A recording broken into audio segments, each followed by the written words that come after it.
నమస్తే, welcome to BRK. నేను కళ్యాణి దయవాల. మన స్టూడియోలో ఉన్నారు బాలకృష్ణ మయానంద స్వామి, ప్రాకృతిక జీవన విధాన నిపుణులు, పారంపర్య వైద్యులు. ఇప్పుడు ఆయన్ని అడిగి ఎన్నో ఆరోగ్య సమస్యలకు పరిష్కారాలు అడిగి తెలుసుకుందాం. గురువుగారు, ఆరోగ్యానికి 6 సూత్రాల్లో ఒక 3వ సూత్రం ఏంటి గురువుగారు? మూడవదమ్మా పోషకాహారాల్లో పోషక విలువల లోపాన్ని ఎలా మనం హ్మ్. సరిదిద్దుకోవాలని, ముఖ్యంగా పోషకాహారంలో పోషకాల్లో స్థూల పోషకాలు, సూక్ష్మ పోషకాలని 2 రకాలు ఉంటాయి. స్థూల పోషకాల లోపం కూడా కొంతమందికి ఉంటుంది, కొంతమందికి ప్రోటీన్ డెఫిషియన్సీ ఉంటుంది, అవి కూడా ఉంటుంది. దానికంటే ముఖ్యంగా సూక్ష్మ పోషకాలు, మైక్రోన్యూట్రియంట్స్, మినరల్స్ అని కూడా అంటారు, ఖనిజ లవణాలు అంటారు. అవి భూమిలో లేవు. భూమిలో ఉన్నప్పుడు ఆహారం ద్వారా అందడానికి అవకాశం ఉంటుంది. ఎప్పుడైతే మనం హైబ్రిడ్స్ ఇంట్రడ్యూస్ చేసి, ఈ హైబ్రిడ్స్ భూమిలో ఉండే పోషకాలతో పెరగదు కాబట్టి వాటికి కెమికల్ ఫెర్టిలైజర్స్ వేయడం మొదలుపెట్టాము, అప్పుడు సాయిల్ మొత్తం, భూమి మొత్తం కూడా నాశనం అయిపోయింది. పంట పొలాలన్నీ నాశనం అయినాయి. వాటిల్లో ఉండేటువంటి మట్టి బ్యాలెన్స్ కోల్పోయింది అనమాట. నైట్రేట్స్ ఎక్కువైపోయినాయి, తర్వాత కెమికల్స్ వచ్చి చేరినాయి, ఇంబ్యాలెన్స్ అనమాట. ఉండాల్సింది లేదు, అవసరం లేనిది ఎక్కువైపోయింది. తర్వాత పురుగు మందులు ఎక్కువైపోయినాయి. సో వీటన్నిటి వల్ల మైక్రోన్యూట్రియంట్స్ అనేవి అసలు లేవు. ఎండలో భూమి దున్నితే, ట్రాక్టర్తో దున్నితే జింకు, మెగ్నీషియం లాంటివి కూడా ఆవిరైపోతాయి. చీకట్లో పూర్వం రోజుల్లో ఎద్దులతో దున్నినప్పుడు చీకటితో 5 గంటలకే 4 గంటలకే దున్నడం మొదలుపెట్టేవాళ్ళు. సూర్యుడు కాస్త 8-9 వేడెక్కేటప్పటికి ఆపేసేవాళ్ళం. సో కాబట్టి అవకాశం లేదు. సూక్ష్మ పోషకాలు అనేవి, మినరల్స్ అనేవి ఆహారం ద్వారా అందట్లేదు. సో అందువల్ల మరి సూక్ష్మ పోషకాలు కానీ ఇంకొకటి కానీ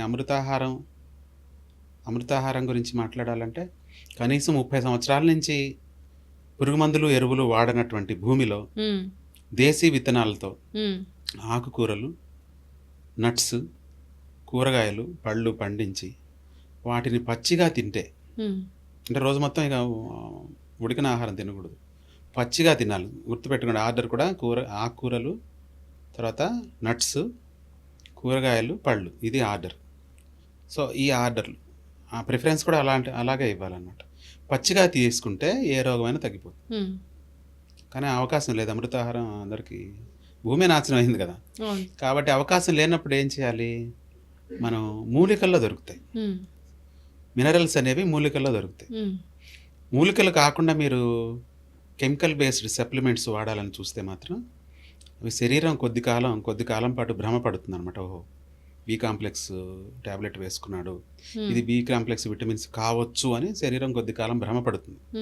కెమికల్స్తో తయారైంది ఎప్పటికి కూడా మనిషి ప్రకృతిలో సహజ సిద్ధంగా ఉండేదాన్ని నకలు తయారు చేయడం కూడా మనిషికి రాదు. నేను పక్కాగా చెప్తున్నాను. ఈ సైంటిస్ట్స్ వీళ్ళంతా, న్యూట్రిషనిస్ట్ వీళ్ళంతా ఉంటారు కదా, వీళ్ళందరికీ ఖచ్చితంగా చెప్పేది, ప్రకృతి సిద్ధంగా ప్రకృతిలో ఉన్నదానికి మీరు డూప్లికేట్ కూడా తయారు చేయడం మీ చేత కాదు. ఉన్నదాన్ని నాశనం చేయడం తప్ప మీరు కనీసం నకలు కూడా మీరు తయారు చేయలేరు అనమాట. మనిషికి సాధ్యం అయ్యేది కాదు అది.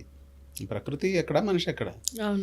అయితే సో ఎప్పుడైతే ఈ కెమికల్ బేస్డ్ ఆర్టిఫిషియల్గా తయారు చేసినటువంటి సప్లిమెంట్స్ని, అంటే బి కాంప్లెక్స్ ఆ మాలిక్యూల్స్ ఎలా ఉంటాయో అలాంటి మాలిక్యూల్స్ కెమికల్స్ యూజ్ చేసి తయారు చేస్తున్నాను అంటున్నాడు మనిషి. అది కెమికల్ ఎలాగైనా. సో అది కూడా కొన్ని ప్లాంట్ బేస్ నుంచి తీసావు నిన్న మొన్నటి దాకా. అలోపతి అనేది మరి మెడిసిన్ ఎక్కడి నుంచి ఇండిపెండెంట్గా ఏమి డెవలప్ కాల. ఆల్రెడీ ప్రపంచవ్యాప్తంగా ఉన్నటువంటి అనేక రకాల systems, Chinese medicine, Tibetan herbal medicine, Ayurveda, సిద్ధ, యునాని, ఇలాంటి వాటిన్నింటి నుంచి ఆల్రెడీ ప్రూవ్ అయినటువంటి మెడిసిన్స్ని వాళ్ళు తీసుకుని ఇండస్ట్రియల్ లెవెల్లో లార్జ్ స్కేల్లో తయారు చేయడం మొదలుపెట్టారు. మొట్టమొదట్లో అవి కూడా ప్లాంట్ బేస్డే ఉండేవి. ప్లాంట్ బేస్డ్ ఉన్నప్పుడు ఇంత సైడ్ ఎఫెక్ట్స్ ఉండేవి కాదు. అడవులు నాశనం అయిపోయినాయి.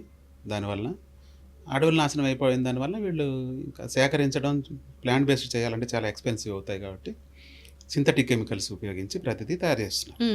సింథటిక్ కెమికల్, ఈ న్యూట్రిషనల్ సప్లిమెంట్స్ కూడా అలాగే సింథటిక్ కెమికల్స్తో తయారు చేస్తున్నారు.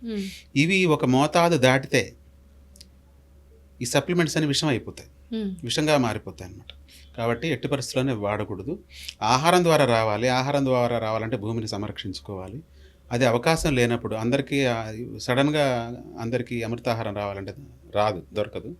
కాబట్టి మూలికల్లో మనకి మైక్రోన్యూట్రియంట్స్ ఉన్నాయి. ఒక్కొక్క మూలికల్లో ఒక్కొక్క రకమైన మైక్రోన్యూట్రియంట్స్ ఉన్నాయి. ఉమ్, ఉదాహరణకి మీకు భృంగరాజ అంటాం కదా, అంటే గుంటగలగర ఆకులో మెగ్నీషియం ఉంటుంది. ఉమ్, ఆవాల్లో కూడా కొంత మెగ్నీషియం ఉంటుంది.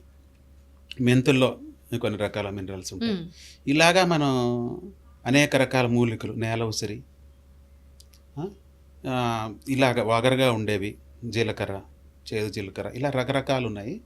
వీటిని వాడుకోవడం, మూలికలు కూడా అడవుల్లోంచి సేకరించాలి. ఉమ్, ఆ, కెమికల్ ఫెర్టిలైజర్స్, పెస్టిసైడ్స్ వేసినటువంటి భూమిలో మూలికలు దొరికినా తీసుకోకూడదు, ఉమ్, ఎందుకంటే అవి పనిచేయవు.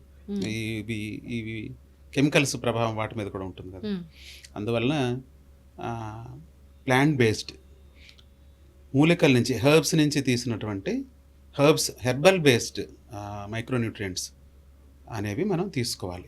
ఆ హెర్బ్స్ని కూడా, మూలికలను కూడా ఆహారం లాగా తీసుకోవడం ఇంకా ఉత్తమం. ఉమ్, అంటే కషాయం కాచుకోవడము, టీ లాగా తాగడము, ఉమ్, లేకుంటే చట్నీ చేసుకోవడము, పప్పులో వేసుకోవడము, ఉమ్, లేదంటే 4 ఆకులు ఊరినే 2 ఆకులు తిని నోట్లో నములుకుంటూ, ఆ తులసి ఆకులు తింటాం కదా మనం, అవును. పుదీనా తింటాం, కొత్తిమీర తింటాం, ఇట్లా ఆహారం లాగా తీసుకోవడం అత్యుత్తమం అనమాట.